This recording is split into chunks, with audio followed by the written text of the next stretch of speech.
কিয়ামতের ময়দানে বহু বাপ মা সন্তানের মামলায় আটকা পড়ে যাবে। তার নামাজ, তার রোজা, তার হজ, তার জিন্দগির ব্যক্তিগত আমল বড় ভালো ছিল, কিন্তু সন্তানের হক আদায় না করার কারণে বহু বাপ মা আল্লাহর আদালতে কাঠগড়ায় দাঁড়ায় থাকবে, বাঁচবার কোনো পথ থাকবে না। ওই দিন কিন্তু সন্তান বিন্দু পরিমাণ মায়া করবে না।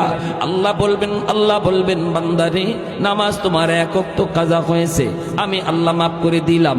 রোজা তোমার এক ওয়াক্ত কাজা হয়েছে, যাও আমি আল্লাহ মাফ করে দিলাম, এটা আমার হক।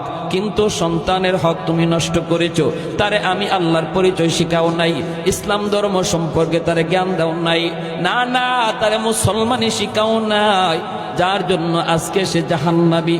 আমার আদালতে তোমার বিরুদ্ধে মামলা দায়ের করেছে, এই মামলার ব্যাপারে আমি আল্লাহ কিছু জানি না। যেভাবে পারো সন্তানের কাছ থেকে মামলা ডিসমিস করো। বাবা সন্তানের কাছে মাপ চায়, মা সন্তান